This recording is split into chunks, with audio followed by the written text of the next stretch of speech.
Saat ibu mertuaku menunjuk ke arah kamarku dan dengan dingin berkata, mulai hari ini, kamu harus memindahkan semua barangmu ke gudang untuk memberikan kamar ini kepada adik iparmu yang akan menikah. Aku tahu semua batasku telah didorong hingga titik terjauh. Seluruh rumah sedang ramai mempersiapkan pernikahan. Orang-orang berlalu lalang, suara tawa dan obrolan menggema di seluruh halaman. Tidak ada yang menyangka bahwa hanya beberapa menit kemudian, seluruh keluarga akan menyaksikan pertengkaran yang akan mengubah nasib semua orang.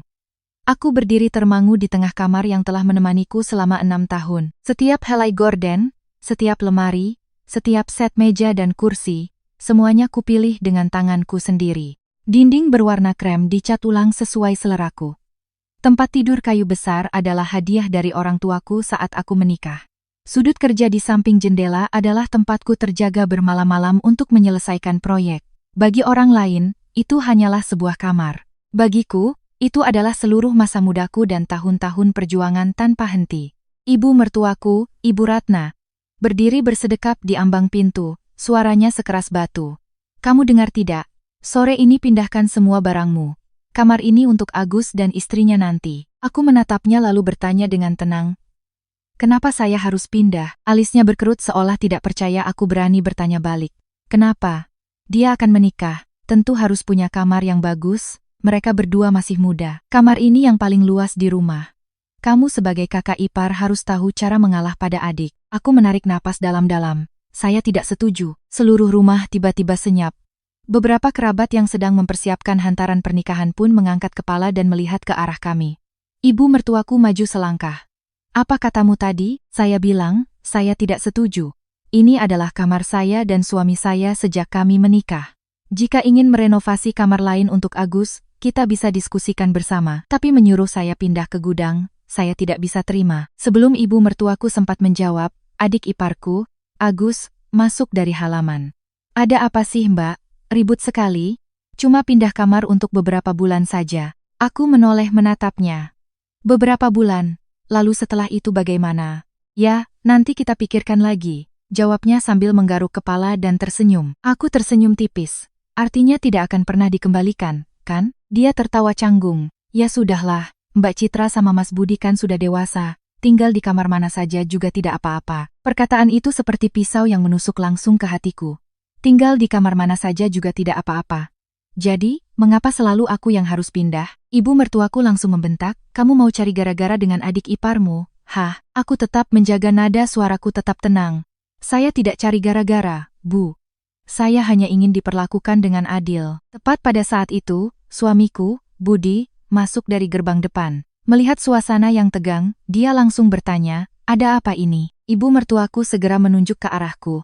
Istrimu ini, tidak mau memberikan kamarnya untuk adiknya. Budi menoleh padaku. Sayang, pindah saja ya, tidak ada apa-apa kok. Aku menatap lurus ke mata suamiku. Kamu serius bicara begitu? Dia mengangguk. Iya. Rumah kita hanya punya satu kamar yang bagus. Agus mau menikah, ya kita harus berikan padanya. Kamu sabar sebentar ya. Aku tertawa sedih. Sebentar itu berapa lama? Dia terdiam beberapa detik, lalu menjawab, sudahlah, jangan terlalu perhitungan. Aku menatap pria yang pernah kupercaya lebih dari siapapun. Di hari pernikahan kami, dia pernah menggenggam tanganku dan berjanji akan melindungiku seumur hidup. Saat aku begadang bermalam-malam mencari uang untuk membayar utang keluarga, dia juga pernah memelukku dan berkata akan menebus semuanya nanti. Namun hari ini, hanya karena satu perkataan ibunya, dia siap mendorong istrinya keluar dari kamar ini. Aku bertanya dengan sangat pelan, jika adik perempuanmu diperlakukan seperti ini, apa kamu akan menganggapnya biasa saja? Dia mengerutkan kening, jangan bawa-bawa orang lain. Aku hanya bertanya padamu. Dia mulai kehilangan kesabaran. Kan sudah kubilang, hanya pindah kamar. Kenapa kamu besar-besarkan masalah? Aku tertawa. Benar. Bagimu ini hanya pindah kamar, tapi bagiku ini adalah tentang rasa hormat. Seorang bibi dari pihak keluarga suami angkat bicara. Sudahlah, nak, namanya juga satu keluarga, mengalah sedikit tidak apa-apa kan. Aku menoleh dengan sopan. Jika tante merasa tidak apa-apa, coba tante serahkan kamar di rumah tante untuk orang lain tinggal. Wanita itu langsung memerah wajahnya, ibu mertuaku marah hingga gemetar. Dasar tidak sopan, aku menatapnya. Saya tidak pernah kurang ajar pada ibu. Dia menunjuk lurus ke wajahku, kamu makan dan tinggal di rumahku, tapi berani-beraninya kamu melawan. Aku tertegun. Kalimat itu membuatku merasa lebih sedih daripada marah. Selama 6 tahun, Aku tidak pernah berpikir akan ada hari di mana aku dianggap sebagai orang yang menumpang. Berapa kali rumah ini rusak, akulah yang mengeluarkan uang untuk memperbaikinya. Uang untuk mengganti atap, uang untuk memasang ubin baru, uang untuk membeli AC, uang untuk perabotan, uang untuk membayar pajak. Aku tidak pernah menghitung-hitung, namun hari ini, semuanya diringkas dalam satu kalimat. Kamu makan dan tinggal di rumahku. Aku menatap suamiku untuk terakhir kalinya. Apa kamu berpikir sama seperti ibu? Dia menunduk selama beberapa detik, lalu berkata, ibu kan sedang emosi, kamu mengalah saja sedikit. Aku mengangguk, jadi begitu. Di matanya, aku harus selalu menjadi orang yang mengalah. Aku mengalah sejak hari pernikahan. Mengalah saat ibu memarahi, mengalah saat adiknya meminjam uang dan tidak mengembalikan, mengalah saat seluruh keluarga menganggap apa yang kulakukan adalah hal yang wajar. Sampai hari ini pun aku masih harus mengalah. Dia tidak berkata apa-apa. Keheningannya lebih menyakitkan daripada semua bentakan. Ibu mertuaku tertawa dingin. Kalau tidak mau pindah, pergi saja dari rumah ini. Suasana terasa membeku. Semua kerabat menatapku. Ada yang kasihan, ada yang penasaran, ada yang menunggu untuk melihat apakah aku akan berlutut meminta maaf. Aku memandang sekeliling kamar untuk terakhir kalinya. Sinar matahari sore masih menembus jendela. Di meja kerja masih ada cangkir kopi pagi ini yang belum sempat kucuci. Semuanya begitu akrab hingga terasa menyakitkan. Aku menoleh ke arah ibu mertuaku. Ibu benar-benar ingin mengusir saya? Tidak akan menyesal. Tidak akan pernah. Aku mengangguk sangat pelan. Baik. Saya pergi. Suamiku terkejut. Sayang, jangan kekanak-kanakan. Aku tidak memandangnya. Saya akan pergi hari ini juga. Ibu mertuaku mendengus dingin. Pergi ya, pergi saja sana. Jangan kembali sambil menangis minta ampun. Aku masuk ke kamar, membuka koper hitamku, dan dengan diam melipat setiap helai pakaian. Tidak ada yang masuk untuk membantu, tidak ada yang menahanku. Di halaman, musik persiapan pernikahan masih terdengar riang. Di dalam kamar, hanya ada suara resleting koper yang tertutup dengan berat. Saat menyeret koper melewati ruang tamu, aku berhenti sejenak, menatap setiap wajah yang pernah kusebut keluarga. Tidak ada yang mengucapkan sepatah kata pun. Aku membuka pintu, melangkah keluar. Di belakangku, terdengar suara dingin ibu mertuaku. Kalau sudah pergi, jangan pernah kembali lagi. Aku tersenyum tipis. Untuk pertama kalinya setelah bertahun-tahun, aku menyadari bahwa beberapa pintu yang tertutup bukanlah akhir. Terkadang, itu hanyalah awal dari sebuah kebenaran yang belum siap dihadapi oleh mereka yang tinggal. Aku tidak menoleh ke belakang. Roda koper berputar pelan di jalan depan rumah. Suaranya berderit di atas aspal, sekering hatiku saat itu. Di belakangku masih terdengar musik persiapan pernikahan adik iparku, suara tawa dan obrolan kerabat masih ramai seolah tidak ada yang terjadi. Tidak ada seorang pun yang berlari mengejarku. Bahkan pria yang pernah berjanji akan menggenggam tanganku seumur hidup hanya berdiri membisu di balik gerbang. Aku naik taksi. Sopir taksi melihat melalui kaca spion dan bertanya, "Mau kemana, Mbak?" Aku terdiam beberapa detik. "Tolong ke hotel dekat pusat kota, Pak." Mobil itu perlahan melaju. Melalui kaca jendela, aku melihat rumah itu semakin mengecil di belakang. 6 tahun lalu, aku juga duduk di mobil seperti ini untuk datang sebagai menantu. Saat itu, hatiku dipenuhi harapan. Aku percaya bahwa selama aku tulus, aku akan dicintai. Aku percaya selama aku berusaha, keluarga manapun akan menjadi keluargaku. Ternyata, ada tempat di mana kita menghabiskan seluruh masa muda untuk membangunnya, tetapi selamanya tetap menjadi orang luar. Ponselku bergetar. Panggilan dari suamiku. Aku menatap layar cukup lama, lalu mematikannya. Kurang dari 1 menit kemudian, dia menelepon lagi. Lalu 1 panggilan lagi, akhirnya, dia mengirim pesan singkat. "Jangan berlebihan. Besok acara pernikahan. Pulanglah, kita bicara nanti." Aku tertawa. Di matanya, diusir dari rumah masih dianggap berlebihan. Tidak ada permintaan maaf, tidak ada pertanyaan di mana aku berada, tidak ada teguran untuk ibunya yang telah mengusir menantunya sendiri. Yang paling dia pedulikan tetaplah pernikahan adiknya. Aku mengunci ponselku. Semua emosi di hatiku seakan telah mendingin. Tiba di hotel, aku check-in dan meletakkan koperku. Kamar seluas kurang dari 30 meter persegi ini justru membuatku merasa lebih lega. Setidaknya di sini tidak ada yang akan menyuruhku untuk mengalah. Tidak ada yang menganggap apa yang kulakukan sebagai kewajiban. Tidak ada yang memaksaku diam demi 2 kata keluarga. Aku duduk di tepi tempat tidur. Untuk pertama kalinya setelah bertahun-tahun, ruangan di sekitarku begitu sunyi. Keheningan itu membawa kembali setiap kenangan lama. Hari aku bertemu Budi, dia hanyalah seorang staf penjualan yang baru masuk perusahaan. Gaji tidak tinggi, keluarga biasa saja, tapi dia baik dan selalu perhatian padaku. Orang tuaku pernah bertanya, kamu sudah pikirkan baik-baik? Aku mengangguk, aku tidak butuh orang kaya. Aku hanya butuh orang yang menyayangiku. Ayahku tersenyum. Jika kamu sudah memilih, ayah dan ibu akan menghormatinya. Di hari pernikahan, orang tuaku memberiku sejumlah uang yang sangat besar. Mereka berkata, ini bukan untuk pamer. Ini adalah modal agar nanti kalian berdua bisa memiliki kehidupan yang stabil. Aku menyimpan uang itu dengan sangat hati-hati. Lebih dari 3 bulan setelah menikah, rumah yang ditempati oleh seluruh keluarga suami dijual oleh pemilik sebelumnya. Saat itu ibu mertuaku sangat senang. Dia berkata, andai saja kita punya uang untuk membelinya, pasti bagus sekali. Budi saat itu hanya bisa menghela napas. Kita mana punya uang sebanyak itu? Malam itu, aku mengambil seluruh uang pemberian orang tuaku ditambah dengan tabunganku selama bertahun-tahun. Aku berkata pada suamiku, bagaimana kalau kita beli saja rumah ini? Dia terkejut. Kamu punya cukup uang? Aku tersenyum. Kalau kurang sedikit, kita bisa pinjam bank. Nanti kita berdua yang mencicilnya. Dia memelukku. Terima kasih sayang. Aku janji seumur hidup ini tidak akan membiarkanmu menderita. Saat mengurus akta jual beli, notaris bertanya, atas nama siapa? Aku menoleh pada suamiku. Dia tersenyum, uangmu, jadi atas namamu saja. Suami istri, atas nama siapapun sama saja. Saat itu aku bahkan merasa terharu karena mengira dia tidak serakah akan harta. Sekarang, mengingatnya kembali, aku baru sadar betapa ironisnya hidup ini. Setelah membeli rumah, cicilan setiap bulan sebagian besar aku yang menanggung. Gaji Budi hanya cukup untuk biaya hidup sehari-hari. Aku tidak pernah mengeluh. Pernah suatu saat perusahaan melakukan pengurangan karyawan, aku bekerja lembur hingga larut malam, mengambil proyek sampingan. Akhir pekan pun tidak libur. Ada bulan di mana aku hanya tidur 4 jam setiap hari. Uang yang kudapatkan semua kuberikan untuk keluarga. Ibu mertuaku selalu memuji. Menantu di rumah ini memang hebat. Tapi pujian itu hanya muncul saat dia butuh uang. Pernah atap rumah bocor parah. Aku menghabiskan hampir 200 juta rupiah untuk memperbaikinya. Dia tersenyum dan berkata pada tetangga, beruntung anak laki-lakiku rajin bekerja, makanya bisa memperbaiki rumah. Aku mendengarnya dan hanya tersenyum. Aku tidak mau cari masalah. Lain waktu, Agus mengalami kecelakaan. Dia menelepon sambil menangis. Mbak, tolong aku tidak punya uang untuk ganti rugi. Aku mengambil hampir 100 juta rupiah dan memberikannya pada hari itu juga. Setelah itu, tidak ada seorang pun yang menyinggung soal pengembalian uang.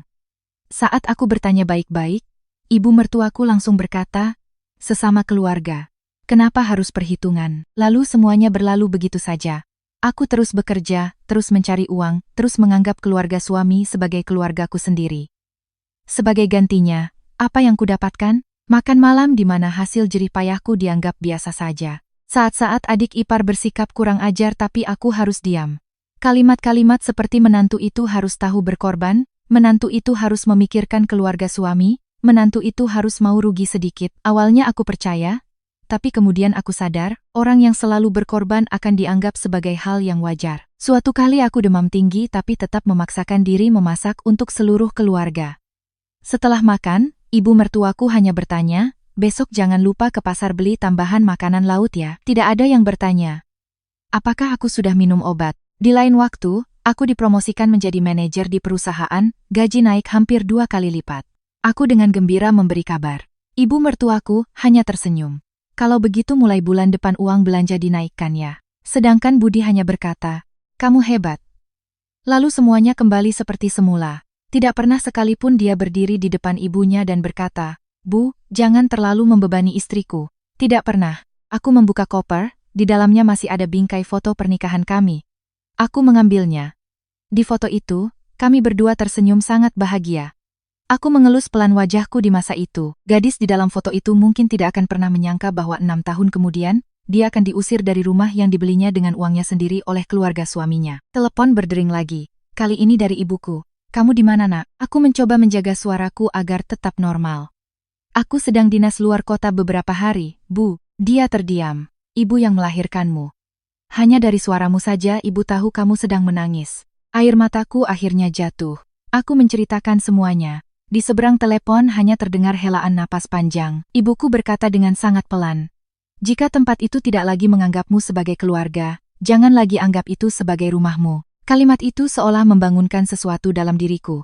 Benar juga. Mengapa aku harus terus mempertahankan tempat yang telah berulang kali menolakku? Aku menyeka air mata, membuka laptop, masuk ke email, dan mencari semua dokumen yang berkaitan dengan rumah itu. Kemudian aku membuka kontak telepon, berhenti pada sebuah nama yang sudah lama tidak kuhubungi.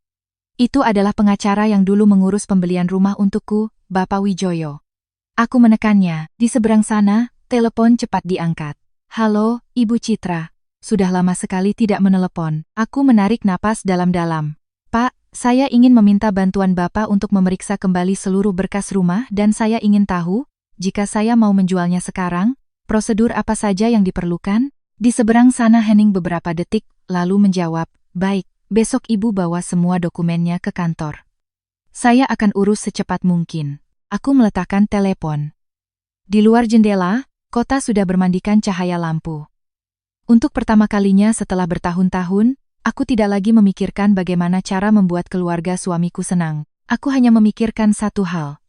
Sudah saatnya aku merebut kembali apa yang seharusnya menjadi milikku. Keesokan paginya aku bangun sangat pagi. Semalam aku hampir tidak bisa tidur. Bukan karena masih merindukan rumah itu, tapi karena di kepalaku ada banyak sekali pikiran. 6 tahun terakhir, aku selalu berusaha menjaga kedamaian keluarga. Setiap kali diperlakukan tidak adil, aku selalu berkata pada diri sendiri, sudahlah, mengalah sedikit. Tapi semakin aku mengalah, mereka semakin berpikir aku lemah. Semakin aku berkorban, mereka semakin menganggapnya sebagai kewajiban. Sampai saat ini, aku tidak lagi ingin membuktikan diriku sebagai menantu yang baik.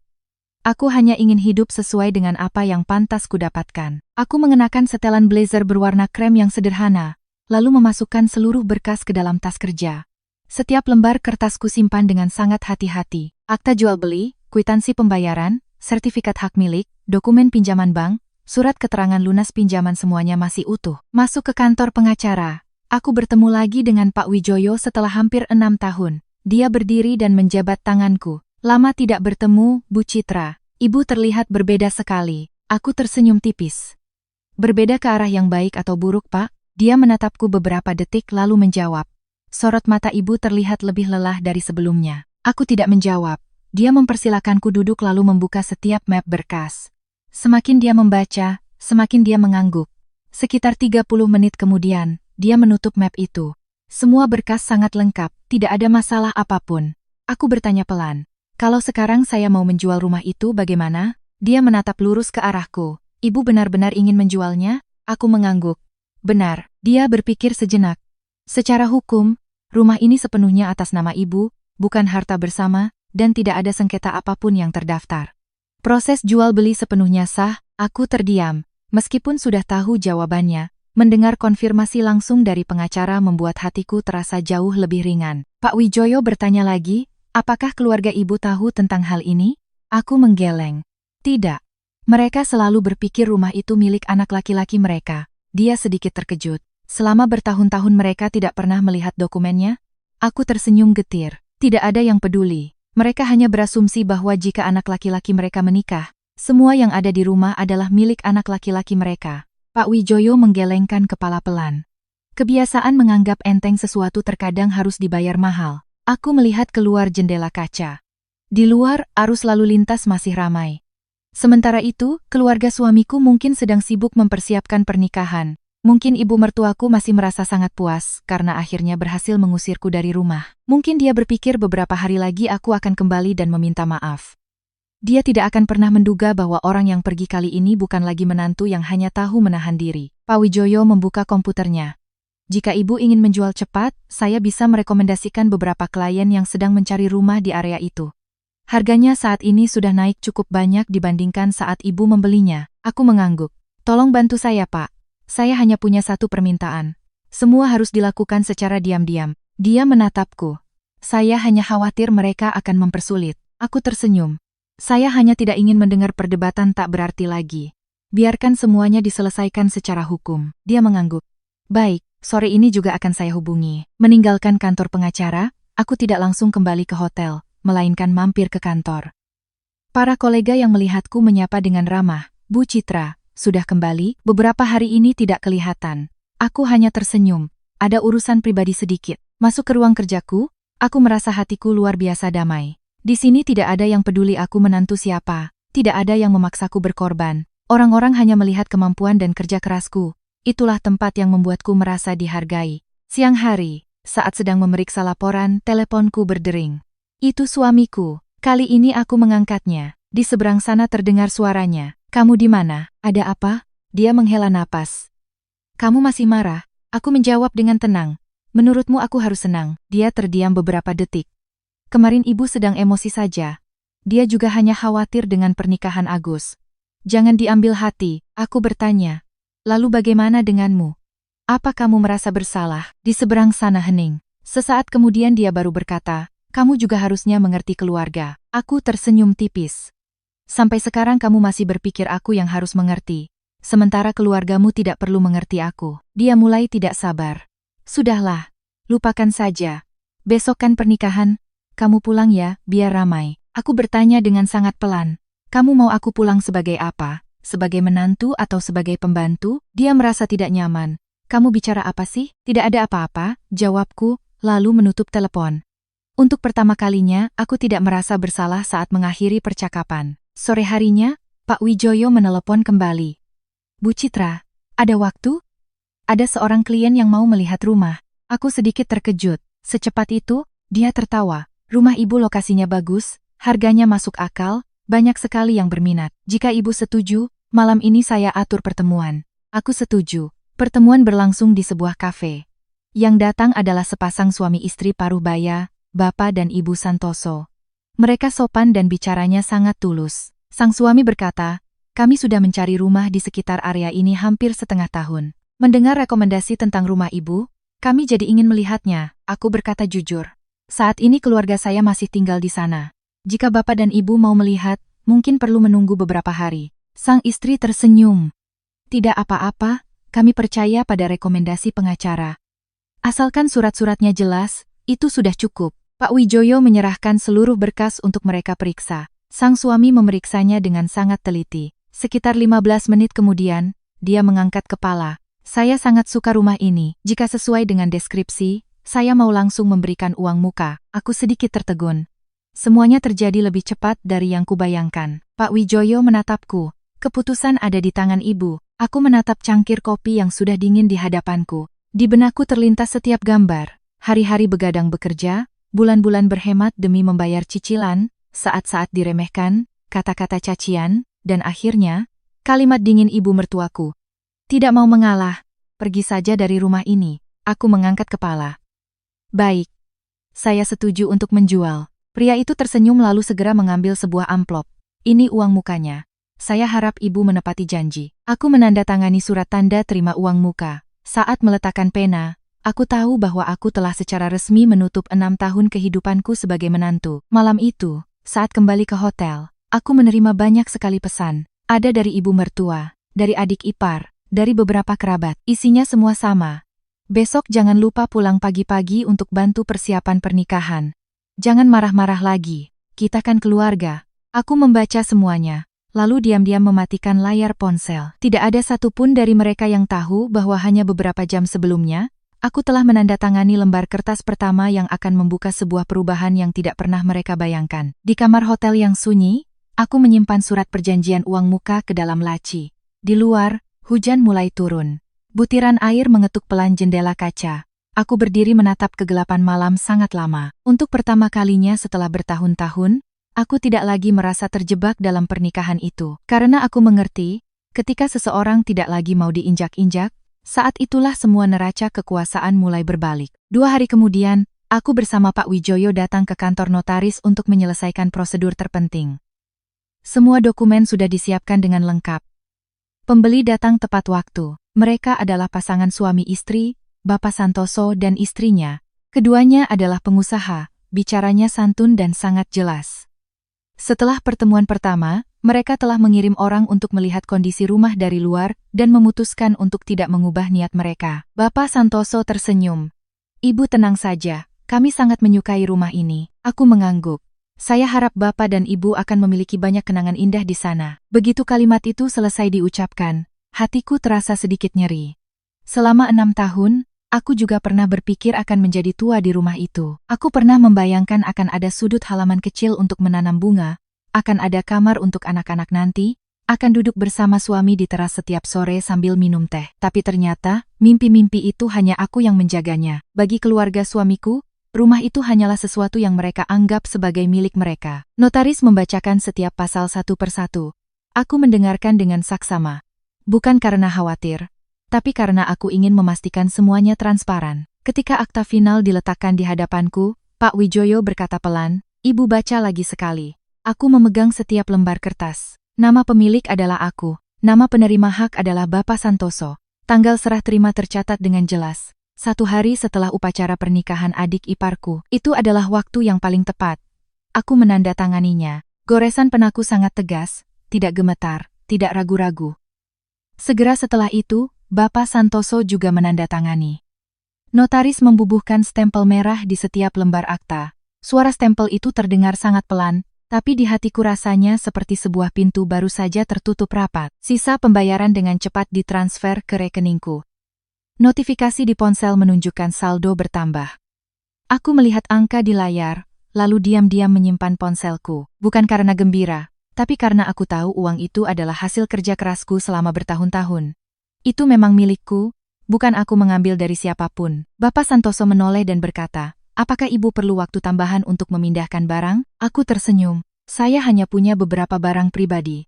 Sisanya, bapak dan ibu bisa terima apa adanya. Dia mengangguk. "Ada satu hal yang ingin saya minta." Aku menatapnya. "Silakan pak, pernikahan kerabat ibu tetap berlangsung di sana, kan?" Aku mengangguk. Dia tersenyum tipis. "Kalau begitu, saya akan biarkan mereka selesai menyelenggarakannya.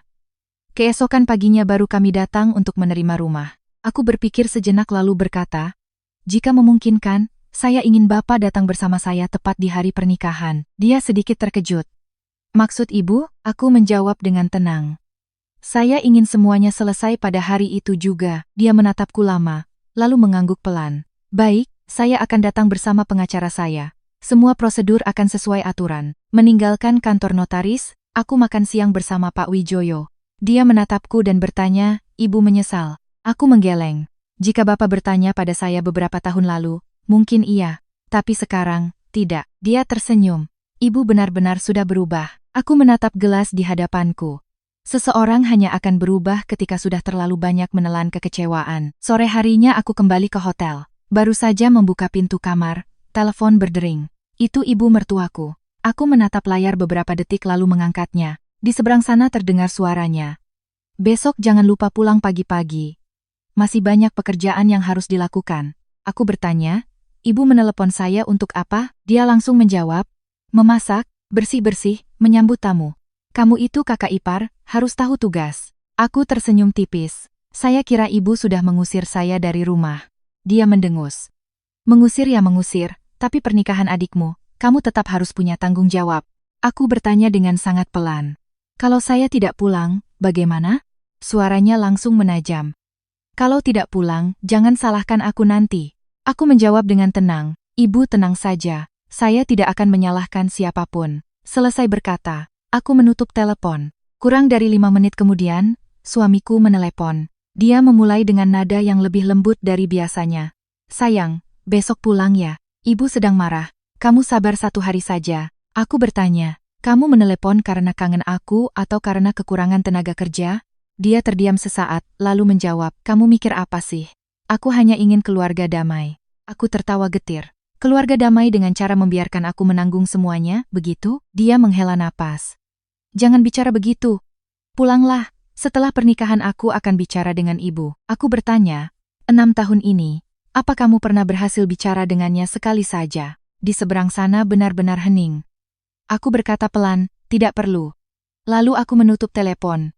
Malam harinya aku membuka media sosial. Banyak sekali foto persiapan pernikahan yang diunggah. Adik iparku mencoba setelan jas. Ibu mertuaku tersenyum sangat cerah. Kerabat berkumpul ramai. Ada yang bahkan memotret kamarku, tempat tidur yang kubeli, lemari yang kupilih, gorden yang kupasang. Semuanya telah diganti dengan spray berwarna merah. Keterangan di bawahnya tertulis, "Kamar pengantin baru." Aku menatapnya sangat lama, lalu tersenyum. Tak satu pun dari mereka tahu bahwa kamar itu sudah bukan milik mereka lagi. Malam itu, Pak Wijoyo mengirim pesan. Semua prosedur sudah selesai. Pemilik baru akan menerima rumah sesuai rencana. Aku menjawab singkat, "Terima kasih Pak." Segera setelah itu, Bapak Santoso juga mengirim pesan. Kami sudah siap, tepat waktu kami akan tiba. Aku melihat jam. Tinggal kurang dari 24 jam lagi. Hari yang paling ditunggu-tunggu oleh seluruh keluarga suamiku. Hari di mana mereka percaya akan membuka kehidupan baru bagi adiknya. Hari di mana ibu mertuaku akan bangga di hadapan kerabat. Dan bagiku, itu akan menjadi hari di mana semua kebenaran terungkap. Keesokan paginya, seluruh kota bersinar cerah di bawah matahari. Hotel tempatku menginap menghadap langsung ke jalan besar. Aku membuka tirai, menarik napas dalam-dalam, ponsel terus-menerus menampilkan notifikasi. Foto pernikahan, video penyambutan pengantin, ucapan selamat, suara tawa. Semuanya sangat meriah. Dengan tenang aku membuka tas kerjaku. Di dalamnya ada akta jual beli, surat konfirmasi lunas pembayaran, berita acara serah terima, dan kunci rumah. Aku dengan perlahan memasukkan semuanya ke dalam tas tangan. Kemudian, aku mengenakan gaun putih yang elegan, merias wajah dengan sangat tipis. Bukan untuk membuat siapapun terkesan, tapi untuk memasuki hari ini dengan kepala tegak. Saat aku bersiap meninggalkan hotel, ponselku bergetar lagi. Kali ini pesan dari adik iparku. Mbak jangan lupa pulang cepat ya, jangan marah lagi. Tamu banyak sekali, ibu juga sudah tidak marah lagi kok. Aku menatap pesan itu, sudut bibirku sedikit terangkat. Mereka masih berpikir aku akan kembali seperti biasanya. Kembali untuk menahan diri, kembali untuk melayani, kembali untuk terus hidup seolah-olah tidak pernah diusir dari rumah. Tapi mereka tidak tahu, kepulanganku kali ini bukan lagi sebagai menantu yang diam-diam menyeret koper keluar gerbang. Kepulanganku kali ini adalah sebagai satu-satunya orang yang berhak memutuskan siapa yang sebenarnya harus pergi dari rumah itu. Pagi di hari pernikahan, jalan menuju rumah sudah dipenuhi kendaraan. Janur kuning terpasang di mana-mana. Musik pernikahan menggema tanpa henti. Tamu-tamu berlalu lalang. Semua memuji keluarga ibu mertuaku yang telah mempersiapkan segalanya dengan matang. Dilihat dari luar, tak ada yang menyangka bahwa hanya dalam beberapa jam, tempat ini akan menjadi pusat dari sebuah insiden yang akan membuat semua orang terperangah. Aku tidak terburu-buru datang. Aku duduk di sebuah kafe di seberang jalan, berjarak beberapa ratus meter. Dari jendela kaca, aku bisa melihat gerbang rumah dengan jelas. Di sampingku ada tas tangan berisi seluruh dokumen. Ponselku menampilkan pesan dari Bapak Santoso. Kami sedang dalam perjalanan, sekitar 40 menit lagi akan tiba. Aku menjawab singkat, sesuai rencana. Meletakkan ponsel, aku dengan tenang menghabiskan secangkir kopi. Selama bertahun-tahun, aku selalu menjadi orang yang paling sibuk setiap kali keluarga suami punya acara. Sejak pagi buta harus bangun ke pasar, memasak, bersih-bersih, menyambut tamu, mencuci piring, merapikan. Ketika semua orang asyik mengobrol, aku sibuk di dapur. Ketika tamu sudah pulang, aku lagi yang membersihkan sampai larut malam. Tapi hari ini, untuk pertama kalinya aku bisa duduk tenang. Tidak ada yang menyuruh, tidak ada yang membentak, tidak ada yang menganggap kehadiranku sebagai hal yang wajar. Hampir pukul 10 pagi, rombongan pengantin mulai kembali. Suara kembang api elektrik, musik, dan sorak-sorai membuat seluruh jalan menjadi riuh. Aku melihat pengantin wanita turun dari mobil. Gadis itu masih sangat muda, wajahnya penuh kebahagiaan. Aku tiba-tiba merasa kasihan. Mungkin dia sama sepertiku 6 tahun lalu, juga percaya bahwa selama mencintai dengan tulus, maka akan dicintai kembali. Sayangnya, dia belum tahu akan masuk ke dalam keluarga seperti apa. Menjelang tengah hari, aku berdiri untuk membayar, lalu perlahan berjalan menuju rumah itu. Setiap langkah terasa sangat tenang, tidak ada lagi getaran. Sampai di depan gerbang, beberapa kerabat melihatku dan langsung berbisik, menantunya pulang juga. Kirain sudah kabur, pasti sadar salah makanya kembali. Ada yang bahkan tertawa, namanya juga perempuan, marah-marah sebentar juga pasti pulang. Aku hanya tersenyum tanpa menjawab, lalu melangkah masuk ke halaman. Para tamu duduk memenuhi meja. Suara denting gelas terdengar riuh. Ibu mertuaku mengenakan kebaya merah, wajahnya berseri-seri. Begitu melihatku, bibirnya langsung menyeringai, senyum penuh kemenangan. Dia sengaja berbicara keras agar semua orang mendengar. Sudah tahu salah, kan? Akhirnya mau juga pulang. Seluruh halaman langsung hening. Banyak mata tertuju padaku. Semua orang menunggu bagaimana aku akan bereaksi. Sebelum aku sempat menjawab, seorang paman angkat bicara. Sudahlah, pulang itu bagus. Namanya satu keluarga, yang sudah ya sudah. Orang lain menimpali sambil tertawa. Jadi menantu itu harus tahu diri. Jangan merusak suasana di hari bahagia. Aku tetap tenang, menatap lurus ke arah ibu mertuaku. Dia maju beberapa langkah, nadanya penuh sindiran. Aku tahu kamu pasti akan kembali. Di luar sana baru sadarkan, tidak ada tempat senyaman rumah suami. Sekarang kalau sudah tahu salah, masuk ke dalam bantu yang lain. Makanan masih kurang orang yang mengantar. Aku menatapnya lama. Selama 6 tahun, aku sudah terlalu terbiasa dengan nada perintah seperti itu. Tapi hari ini, setiap kata yang diucapkannya hanya membuatku ingin tertawa. Tepat saat itu, suamiku keluar dari rumah. Melihatku, dia langsung menghela napas lega. Syukurlah. Kupikir kamu tidak akan pulang. Dia mendekat, suaranya lebih pelan. Sudah ya, lupakan semuanya. Hari ini kita senang-senang dulu. Setelah acara, aku akan bicara dengan ibu. Aku bertanya, kamu mau bicara apa? Dia ragu-ragu. Ya. Bilang ke ibu jangan marah lagi. Aku tersenyum tipis. Masih saja jangan marah lagi. Bukan minta maaf, bukan mengakui kesalahan. Dia menatapku. Jangan membuat semuanya jadi sulit, tamu banyak. Aku menjawab, tenang saja, aku tidak akan membuat siapapun merasa sulit. Setidaknya, belum saatnya. Tepat saat itu, adik iparku yang mengenakan setelan jas pengantin datang menghampiri. Dia tersenyum cerah. Mbak pulang itu bagus. Aku tahu Mbak sayang sama aku. Kemarin itu cuma salah paham saja. Aku menatapnya. Bagaimana rasanya tinggal di kamarku, nyaman? Dia tertawa. Bagus sekali Mbak, istriku suka sekali. Aku bahkan berencana merenovasi sedikit interiornya setelah menikah. Aku mengangguk. Ya, nikmati saja selagi bisa. Orang-orang di sekitar yang mendengar itu mengira aku sudah luluh. Ibu mertuaku semakin merasa menang. Dia menoleh ke teman-temannya. Sudah kubilang kan, dia pasti akan kembali. Menantu tetaplah menantu, harus tahu cara menurut. Beberapa wanita yang duduk di dekatnya mengangguk-angguk. Betul itu, perempuan kalau sudah menikah ya rumah suaminya itu rumahnya sendiri.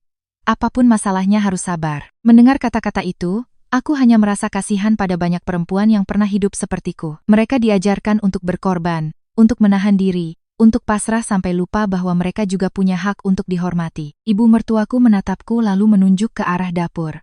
Berdiri di sini buat apa? Masuk sana bantu angkat makanan. Tamu sebentar lagi makan. Aku tetap berdiri diam. Alisnya berkerut. Kenapa belum pergi juga? Aku menjawab dengan lembut.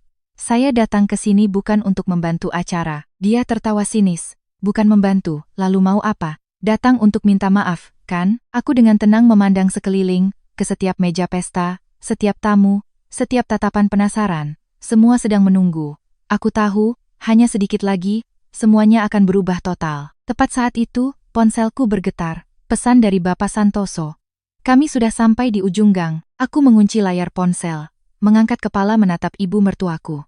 Dia masih berdiri di sana, sorot matanya penuh kemenangan. Mungkin dalam pikirannya, aku telah kembali untuk menunduk mengakui kesalahan, untuk terus menjadi menantu yang penurut, untuk menerima kehilangan kamar, kehilangan harga diri, dan terus hidup di bawah aturannya. Dia tersenyum lagi.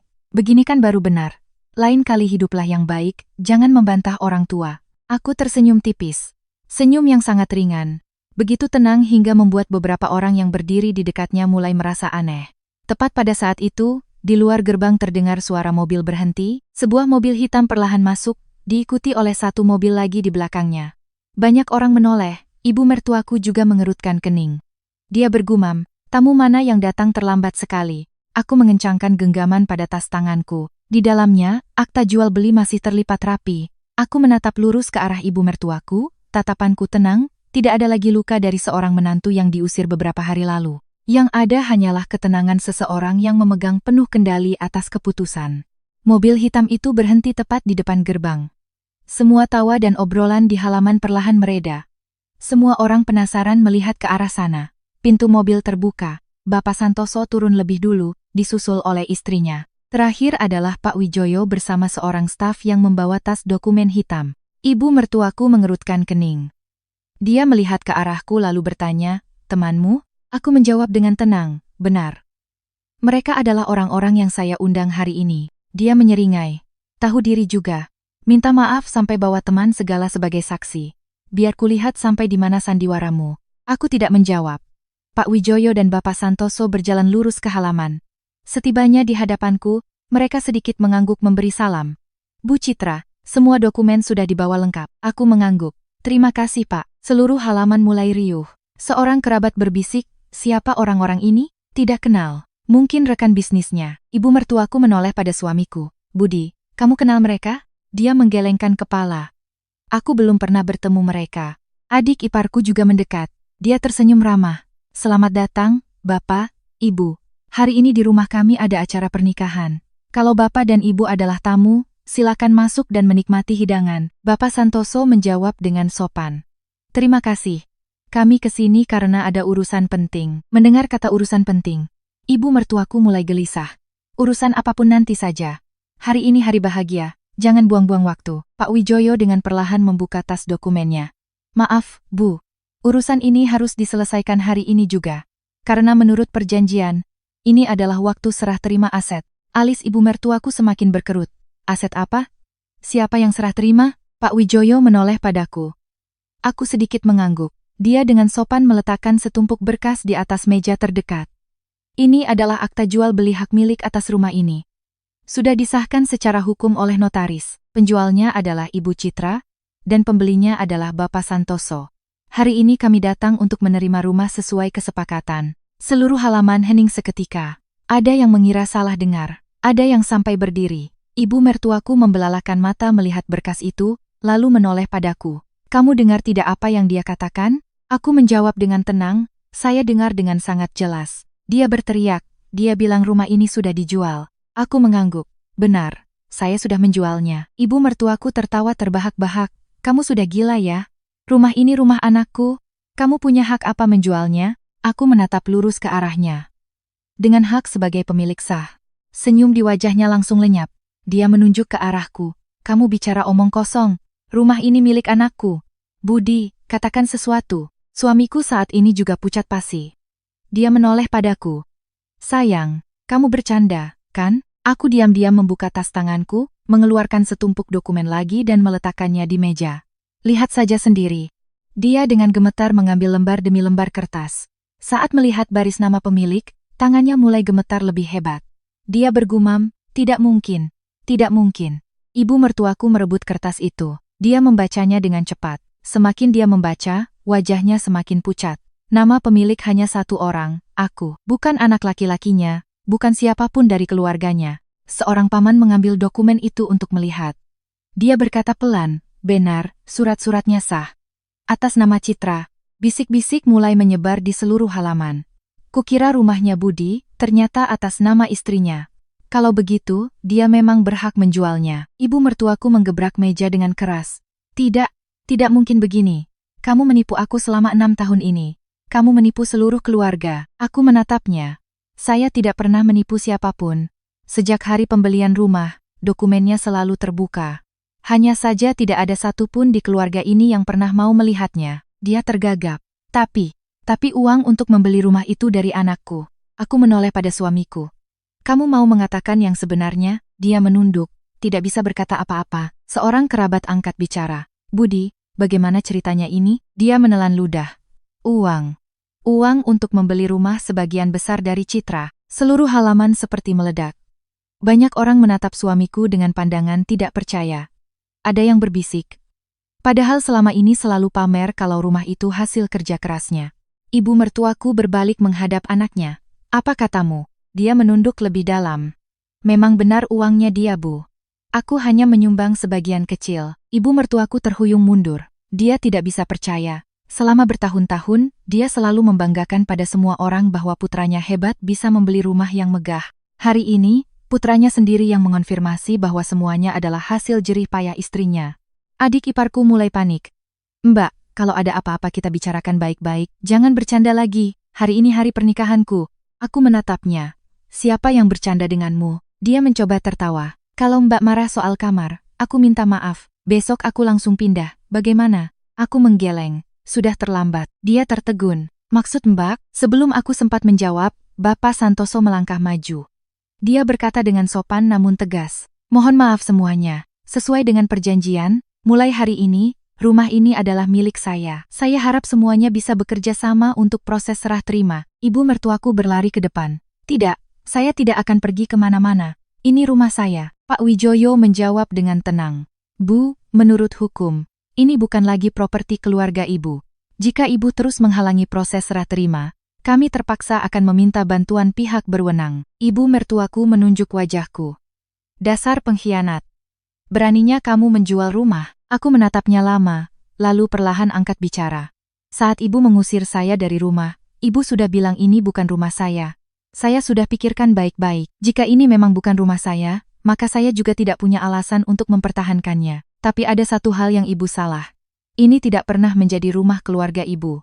Ini adalah rumah saya. Dan sekarang, saya sudah menjualnya. Seluruh halaman hening seperti kuburan.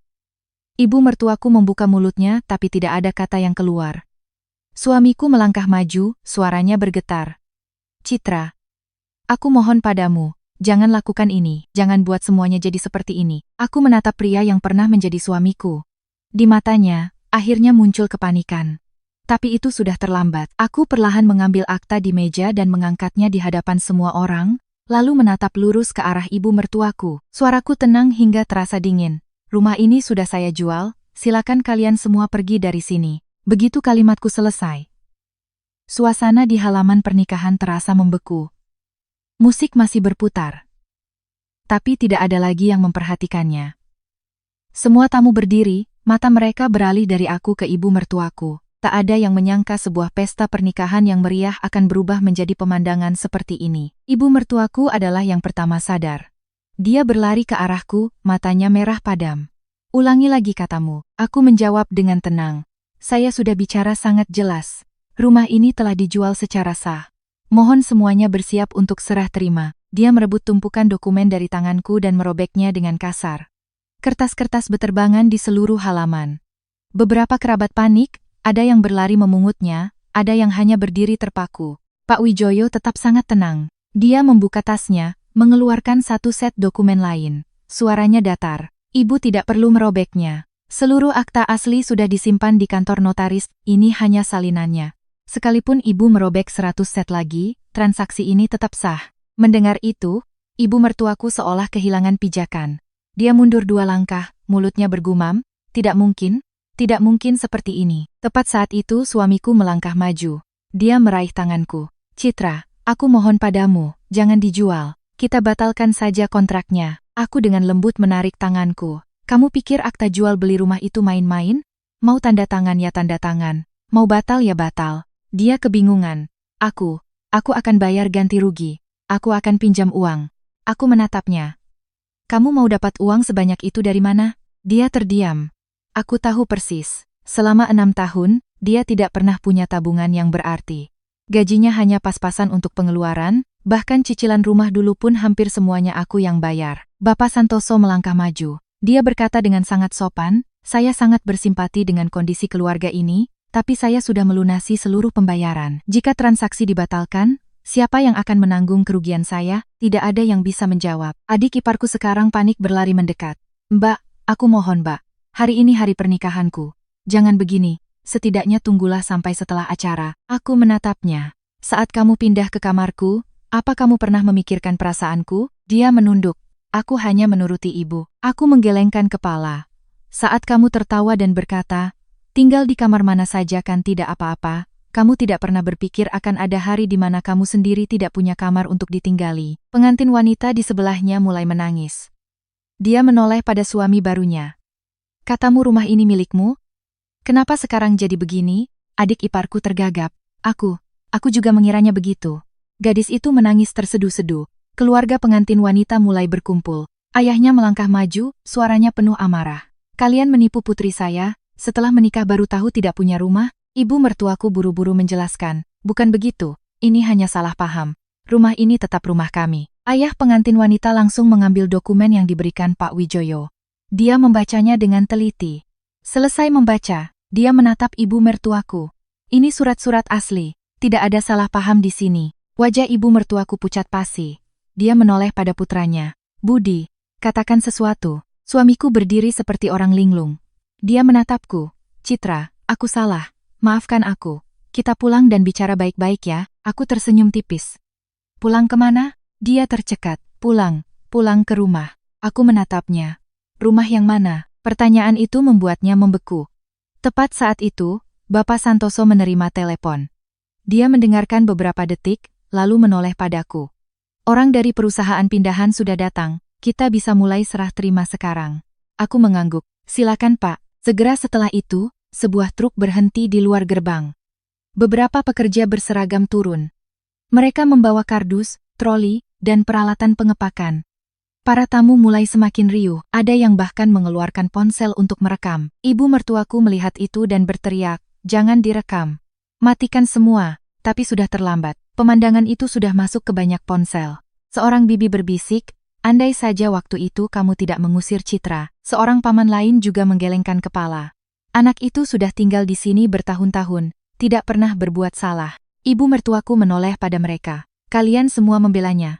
Tidak ada yang menjawab. Karena saat ini, mereka pun sadar siapa yang salah bukanlah aku. Pak Wijoyo melangkah maju.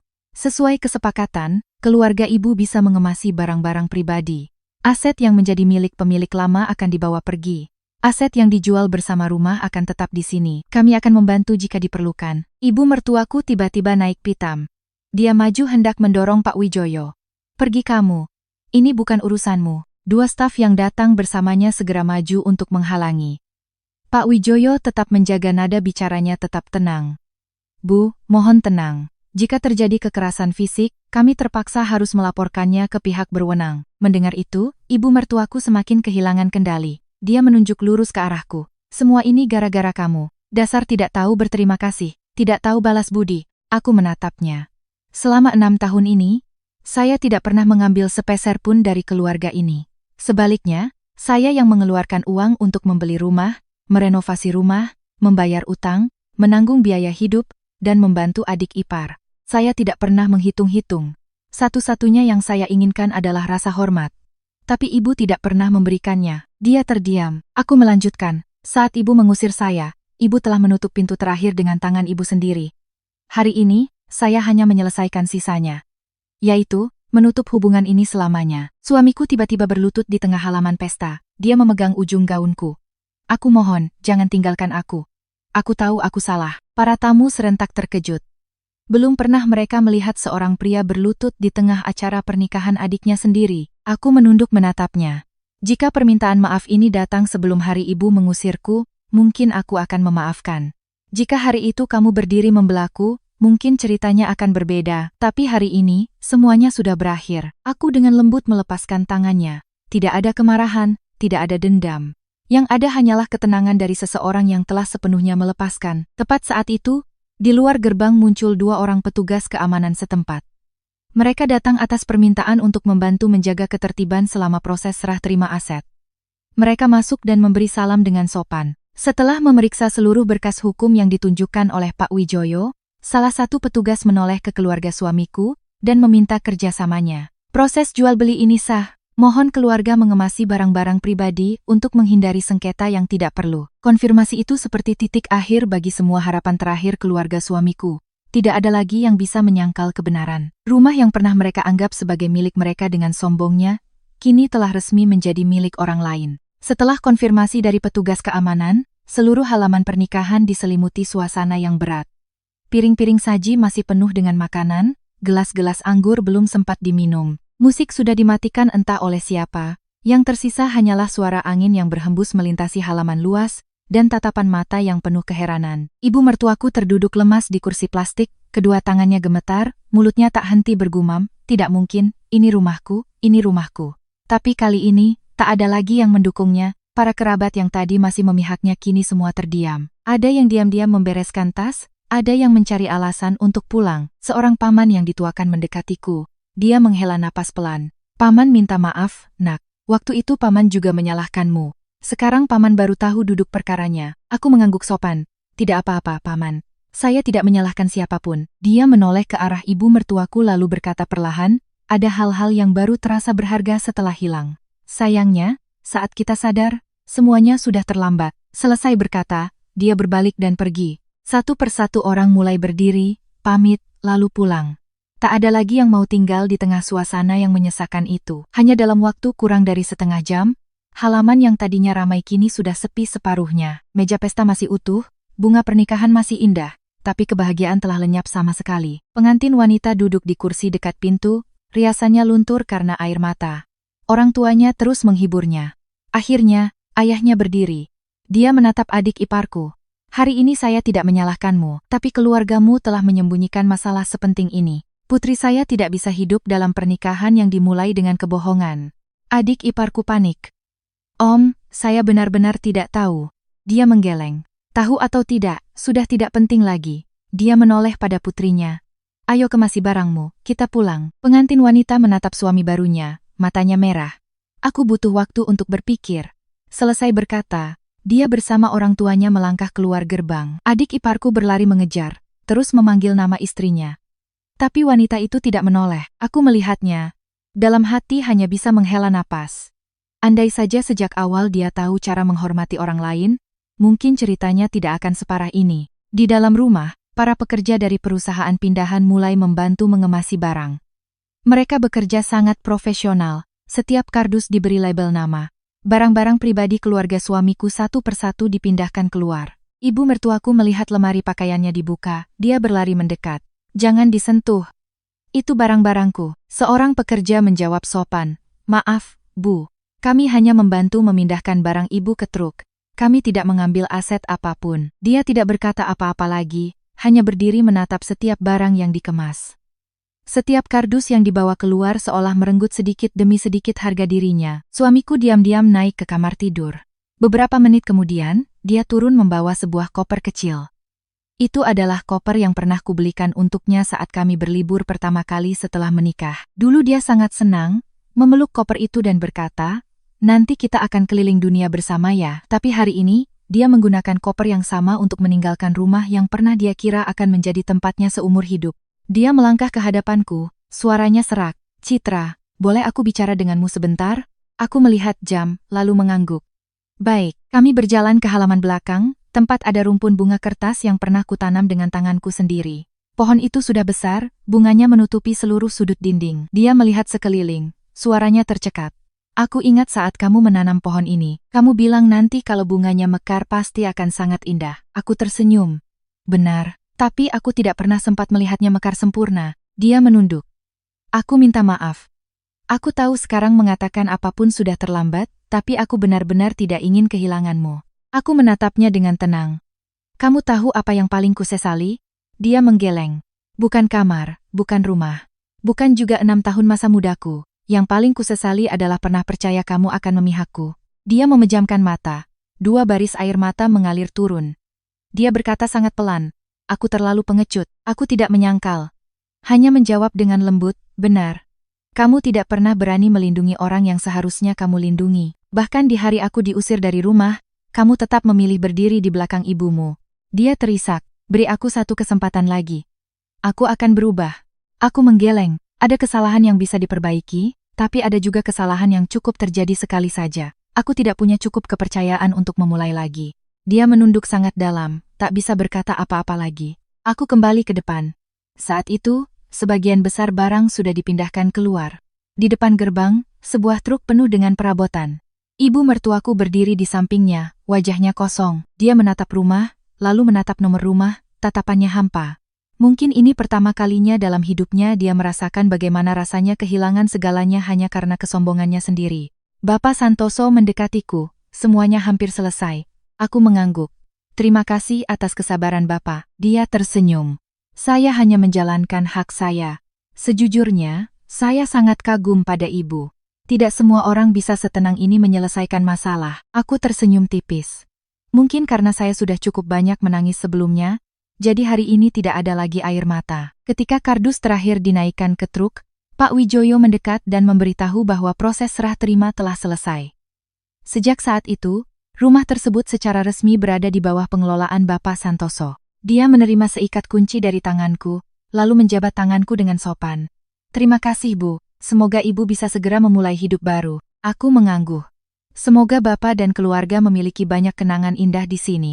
Dia tersenyum, lalu berbalik masuk untuk memeriksa kembali rumahnya. Gerbang perlahan ditutup. Ibu mertuaku menatap gerbang itu sangat lama. Dia maju beberapa langkah seolah ingin masuk, tapi kemudian berhenti. Karena sekarang, dia tidak lagi punya hak untuk melangkahi gerbang itu. Truk mulai berjalan, membawa serta seluruh barang milik keluarga suamiku. Tak ada yang tahu di mana mereka akan tinggal malam ini, tak ada yang tahu bagaimana hari esok mereka. Yang pasti, keluarga yang pernah dengan angkuh mengusirku, kini justru menjadi orang-orang yang harus berdiri di pinggir jalan, memeluk barang bawaan mereka, menatap rumah di depan mereka tanpa lagi punya hak untuk menyebutnya sebagai rumah. 3 bulan kemudian, hidupku berubah dengan cara yang tidak pernah kuduga. Aku pindah dari hotel, menyewa sebuah apartemen kecil di dekat kantor. Tidak terlalu luas, tidak terlalu mewah, tapi setiap pagi aku bangun dengan perasaan damai. Tidak ada lagi bentakan, tidak ada lagi tatapan sinis, tidak ada lagi perasaan harus menyenangkan semua orang. Aku hanya perlu hidup untuk diriku sendiri. Uang hasil penjualan rumahku bagi menjadi beberapa bagian. Sebagian ku tabung, sebagian ku investasikan. Sisanya, bersama 2 orang sahabat, aku membuka sebuah perusahaan konsultan manajemen bisnis. Banyak orang dulu mengira aku hanya pandai bersabar. Tapi setelah keluar dari pernikahan itu, aku baru punya kesempatan untuk membuktikan kemampuanku yang sebenarnya. Perusahaan berkembang lebih cepat dari perkiraan. Klien-klien pertama datang dari relasi yang kubangun selama bertahun-tahun. Mereka percaya pada caraku bekerja, percaya pada integritas yang selalu kujaga. Hanya dalam beberapa bulan, pendapatan sudah melampaui target. Suatu pagi, saat sedang rapat, sekretarisku masuk. "Bu Citra, ada yang ingin bertemu." Aku mengangkat kepala. "Siapa?" Dia menjawab, "Namanya Pak Budi." Aku terdiam beberapa detik, lalu dengan tenang berkata, "Silakan suruh masuk." Pintu terbuka, mantan suamiku masuk. Hanya dalam 3 bulan, dia terlihat jauh lebih kurus, wajahnya kuyu, pakaiannya tidak lagi serapi dulu, sorot matanya juga kehilangan kepercayaan diri. Dia berdiri di depan meja kerjaku, berkata pelan, "Apa kabar?" Aku tersenyum. "Baik." "Kamu?" Dia tersenyum sedih. "Aku tidak baik." Aku memberi isyarat agar dia duduk. Sekretaris membawakan 2 gelas air, lalu diam-diam menutup pintu. Di dalam ruangan hanya ada kami berdua. Dia melihat sekeliling. "Kantormu bagus." Aku menjawab, "Terima kasih." Dia menunduk. "Aku dengar perusahaanmu maju pesat." Aku mengangguk, "Lumayan." Dia terdiam cukup lama, akhirnya baru angkat bicara. "Aku sudah berhenti kerja." Aku tidak menunjukkan keterkejutan. Dia melanjutkan, "Setelah kejadian waktu itu, satu kantor tahu semua. Banyak klien juga tahu. Aku tidak punya semangat lagi untuk bekerja. Akhirnya aku mengundurkan diri." Aku mendengarkan dalam diam, tanpa komentar. Dia menatapku. "Kamu tidak mau bertanya apa-apa?" Aku menjawab dengan lembut. "Setiap orang harus bertanggung jawab atas pilihannya masing-masing." Dia tersenyum pahit. "Benar, itu adalah pilihanku. Aku memilih memihak ibu dan kehilangan segalanya." Keheningan menyelimuti ruangan. Dia tiba-tiba bertanya, "Kamu tahu bagaimana kondisi ibu setelah hari itu?" Aku menggeleng. "Tidak." Dia menghela napas. "Ibu menyewa kamar kos kecil. Setiap hari selalu membicarakanmu. Awalnya dia menyalahkanmu, lalu menyalahkanku. Akhirnya menyalahkan dirinya sendiri." Aku tetap diam. Dia melanjutkan, "Ibu bilang, andai saja hari itu dia tidak mengusirmu, andai saja dia membiarkanmu tetap di kamar itu, semuanya tidak akan jadi seperti ini." Aku melihat keluar jendela. Arus kendaraan masih berbaris di jalan. Ada penyesalan yang, sekalipun tulus, tidak akan bisa memutar kembali waktu. Dia melanjutkan lagi. "Dan Agus, pernikahannya selesai, tapi belum sampai seminggu istrinya sudah pulang ke rumah orang tuanya. Sampai sekarang tidak mau kembali. Keluarga istrinya menuntut mereka hidup terpisah, kalau tidak, cerai." Aku hanya mengangguk pelan. Dia tersenyum sedih. "Kamu tidak penasaran?" Aku menatapnya. "Itu kehidupan mereka, bukan lagi kehidupanku." Dia menunduk. "Benar, aku tahu." Dia mengeluarkan sebuah kotak kecil dari sakunya, meletakkannya di meja. Dia membukanya, di dalamnya ada cincin pernikahanku. "Waktu kamu pergi, aku menyimpannya. Sekarang aku kembalikan padamu." Aku melihat cincin itu.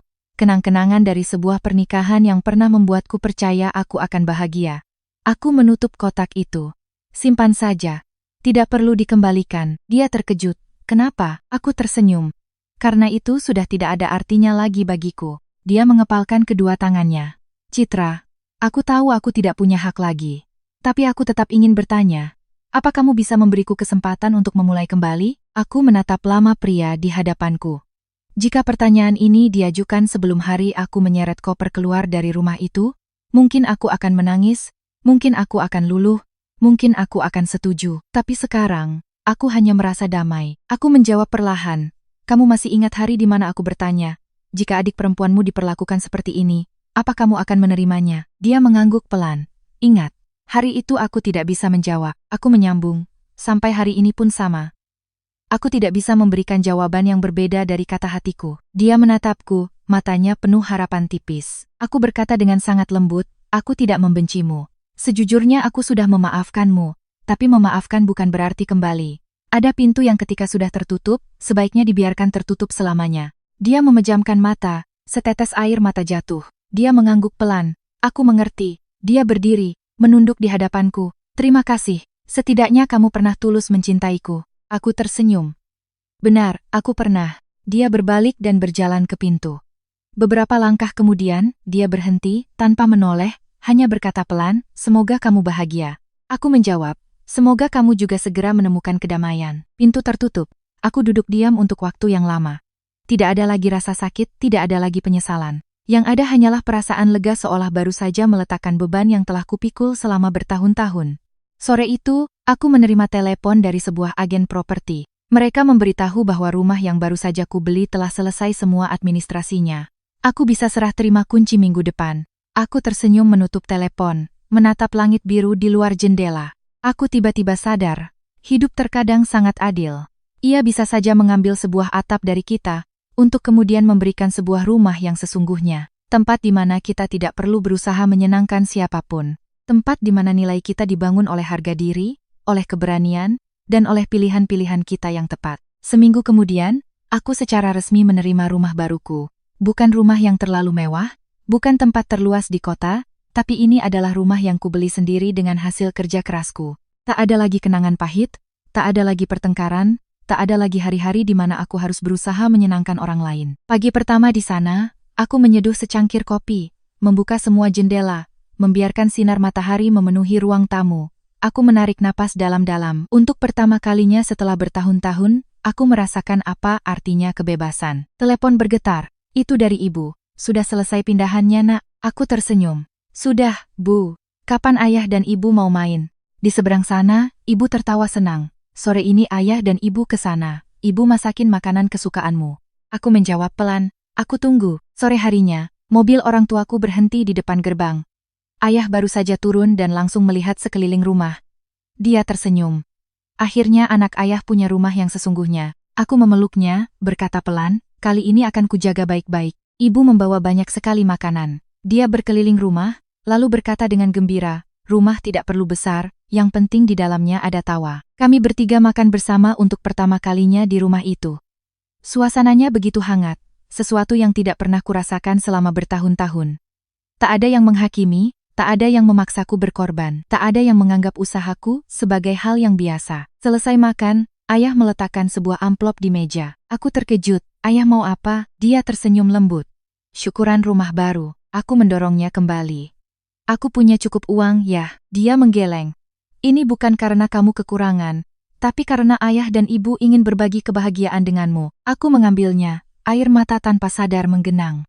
Ternyata, dicintai dengan tulus rasanya seperti ini. Beberapa hari kemudian, perusahaan mengadakan perayaan penandatanganan kontrak dengan mitra besar. Pesta berlangsung sangat formal. Setelah sesi pidato, seorang kolega mendekat, Bu Citra, ada yang ingin bertemu. Aku menoleh. Itu mantan ibu mertuaku. Dia berdiri di sudut ruangan, terlihat jauh lebih tua, rambutnya lebih banyak beruban, wajahnya penuh kelelahan. Dia mendekat, suaranya jauh lebih pelan dari sebelumnya. Citra, boleh ibu bicara denganmu sebentar? Aku menatapnya, lalu mengangguk. Kami berjalan ke taman di belakang hotel. Cukup lama kami terdiam, akhirnya dia yang memulai. Ibu minta maaf, aku diam. Dia melanjutkan, dulu ibu selalu berpikir kamu harus berkorban untuk keluarga suami. Ibu menganggap semua yang kamu lakukan adalah kewajiban. Sampai akhirnya ibu kehilangan segalanya. Ibu baru sadar. Tidak ada orang yang punya kewajiban untuk menderita selamanya. Suaranya bergetar. Ibu salah, benar-benar salah. Kalau bisa kembali ke masa lalu, ibu pasti akan memperlakukanmu dengan cara yang berbeda. Aku menatap wanita yang pernah berulang kali menyakitiku. Tak ada lagi kesombongan di wajahnya. Yang ada hanyalah seorang wanita tua yang penuh penyesalan. Aku berkata dengan lembut, saya terima permintaan maaf ibu. Dia mengangkat kepala, matanya merah. Benarkah? Aku mengangguk. Saya tidak mau membawa dendam seumur hidup. Tapi ada satu hal. Saya tidak akan kembali. Dia menunduk. Ibu mengerti. Itu adalah harga yang harus ibu bayar. Aku menatapnya. Saya harap, kedepannya ibu akan memperlakukan orang-orang yang masuk ke dalam hidup ibu dengan lebih baik. Jangan biarkan ada orang lain yang harus pergi seperti saya. Dia menyeka air mata, mengangguk pelan. Ibu akan ingat. Tepat saat itu teleponku berdering. Panggilan dari kantor. Semua orang menungguku untuk foto bersama. Aku menatap mantan ibu mertuaku. Saya harus masuk. Dia tersenyum. Pergilah, jangan biarkan yang lain menunggu. Aku sedikit menunduk, lalu berbalik pergi. Kali ini, tak ada lagi keraguan, tak ada lagi perasaan berat, yang ada hanyalah kelegaan. Masuk ke aula, semua orang serentak bertepuk tangan melihatku. Direktur dari perusahaan mitra menjabat tanganku. Selamat, Bu Citra. Semoga kita bisa bekerja sama dalam jangka panjang. Aku tersenyum. Pasti, Pak. Suara kamera terus berbunyi. Di momen itu, aku teringat hari di mana aku menyeret koper meninggalkan rumah lama itu. Jika hari itu aku menunduk, jika hari itu aku terus menahan diri, mungkin hari ini aku masih menjadi seorang wanita yang hidup dalam pandangan rendah orang lain. Untungnya, aku memilih jalan yang berbeda. Malam itu, aku mengemudi pulang ke rumah baruku. Langit penuh bintang, jalanan sangat sepi. Begitu membuka gerbang, aku mencium aroma melati dari sudut halaman. Itu adalah bunga yang ditanamkan ibuku beberapa hari lalu. Aku berdiri diam sejenak, menatap cahaya kuning hangat yang terpancar dari jendela. Perasaan damai menyelimuti hatiku. Aku mengambil kunci, membuka pintu, dan melangkah masuk ke rumahku sendiri. Tak perlu izin siapapun, tak perlu melihat raut wajah siapapun, tak perlu khawatir besok akan diusir. Aku meletakkan tas, menuang segelas air, dan duduk di dekat jendela menatap kegelapan malam. Di luar sana, hidup terus berjalan. Akan ada orang yang masih membuat kesalahan, akan ada orang yang masih menyesal. Tapi bagiku, semua penderitaan telah berakhir sejak aku belajar untuk menghargai diriku sendiri. Aku mengerti bahwa seorang wanita bisa kehilangan banyak hal dalam hidup. Waktu, uang, bahkan sebuah pernikahan. Tapi satu hal yang mutlak tidak boleh hilang adalah harga diri. Karena selama masih memiliki harga diri, dia akan selalu punya kesempatan untuk bangkit kembali. Aku tersenyum menatap rumah yang bermandikan cahaya, lalu dengan lembut menutup pintu di belakangku. Menutup sebuah masa lalu yang penuh air mata, untuk membuka sebuah kehidupan baru yang damai, bebas, dan sepenuhnya menjadi milikku sendiri.